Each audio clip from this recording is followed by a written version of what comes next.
Hello there, and welcome back to Hydroponics Daily, your go-to podcast for everything soilless cultivation. I'm your host, Dr. Russell Sharp, the founder of Utrema Limited. We manufacture interesting fertilizers, novel biostimulants, and organic biopesticides.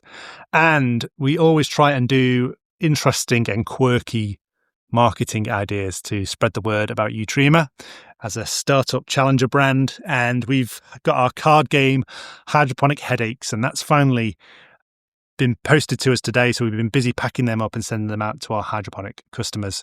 So if you are a hydroponic customer in the UK and you'd like a copy of Hydroponic Headaches, then just place any order on the website, and almost certainly you place an order in the next 2 months, you'll get a card game, a pack of cards with your order, where you can go through 32 of the main challenges that are faced by hydroponic growers, and it gives loads of information on the severity and the control and various aspects of it.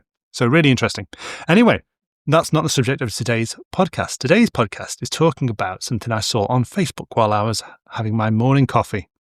And that was a Facebook post that showed some rat droppings on some NFT lettuce growing in a greenhouse. And the grower was saying, this is terrible. I was wondering what was eating my plants. Was it grasshoppers? And then I found some rat droppings.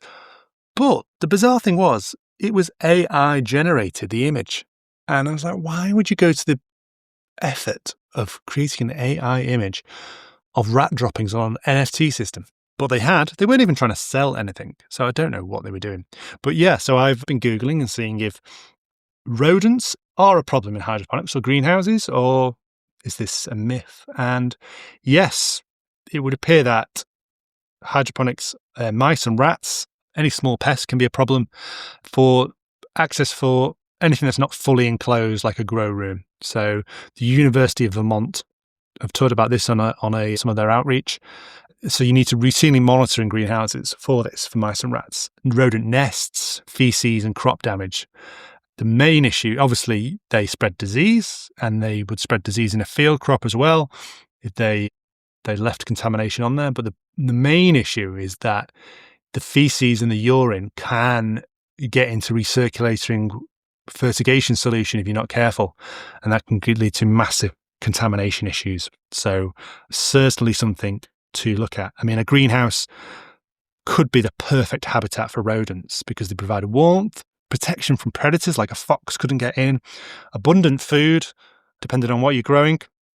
And they damage the seeds, the seedlings, the mature crop. They ruin quality as well as yield. I mean, this is mainly quality, and safety is a big issue.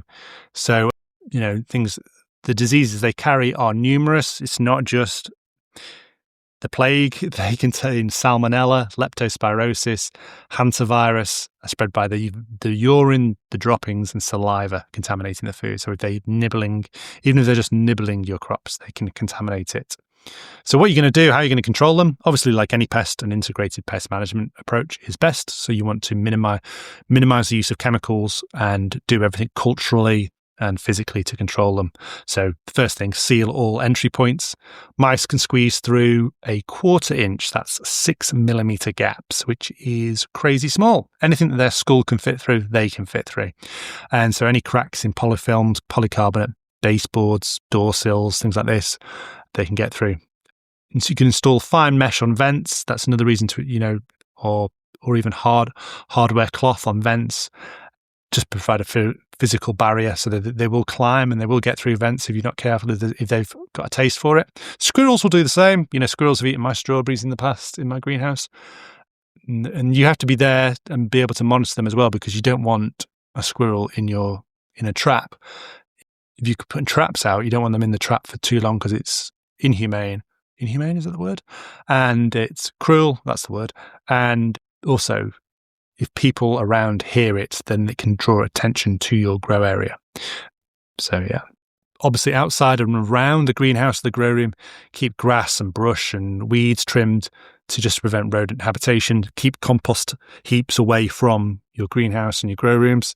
Store plant debris in a secure lidded containers. Obviously compost heaps, you're going to struggle to keep out rats and mice. I mean, my compost heap has snakes in it in the summer, which for the UK is very rare, but they like the warmth. Store all seeds, especially fish feeds as well. They're going to be a big problem. They're going to attract rodents. Rodent-proof containers. Keep the material off the floor, reduce clutter, and things like that. Obviously, you're going to be monitoring your crops anyway for pest and disease, but obviously a pest log is always useful in integrated pest management, depending on how big you are. Trapping. Traps are usually preferred over poison in hydroponics for a number of reasons I'm going to go into. You really don't want to be using poisons in a chemical setting, and only chemicals labelled for safe to use are allowed.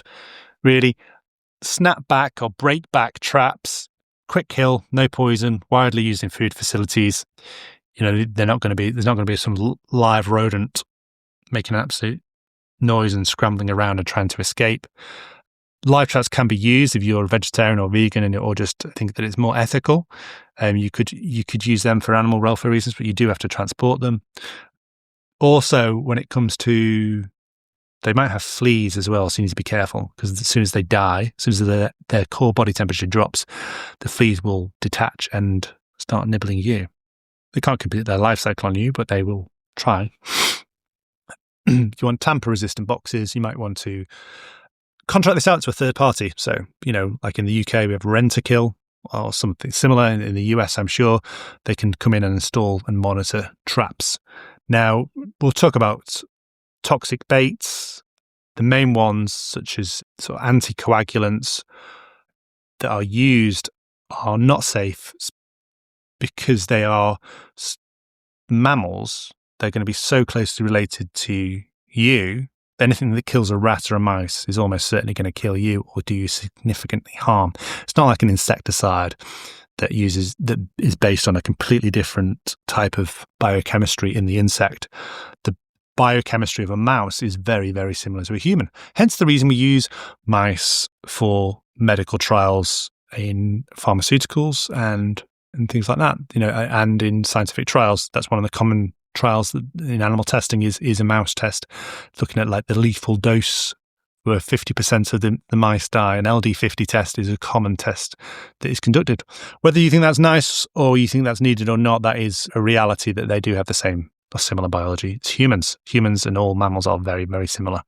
The only good aspect of these sort of anticoagulants like zinc phosphide and warfarin is that they are almost nearly completely insoluble in water. So you wouldn't get, if some of it, heaven forbid, got in the fertigation solution, it wouldn't travel around your crop easily. But if it did get in your fertigation solution, you'd probably want to rinse out and at the very least and wash out your system, because the thought of killing all your customers and their customers would keep you up at night, you'd think.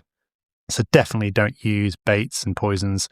Always use live traps or physically killing traps to control rodents. If you have had any issues with rodents, then in hydroponics, let me know. I'd love to know your thoughts. Any hot takes you've got on that would be interested. Obviously, if you delivered fresh produce to a customer that contained mouse droppings, then you would be no longer a supplier and your reputation would be through the floor. So it's definitely one to consider and monitor and put all those things like, blocking up holes and covering your vents and things like this is always standard good practice. Hope you've found this of interest and practically applicable in your grow room. If you have, please give us a like on Apple Podcasts. Give us a rated review, as they say. If you're not on Apple Podcast, just make sure you click follow. And if you're interested in those hydroponics headaches card game and you're in the UK, place an order on utrema.co.uk for one of our fabulous fertilizers, biostimulants or biopesticides, and you'll get a pack in the post just in time for Christmas. A great game to play with all the family, or anyone who likes growing plants anyway. That's been Hydroponics Daily for today. Thank you very much for listening. I do appreciate it, and I'll see you again tomorrow.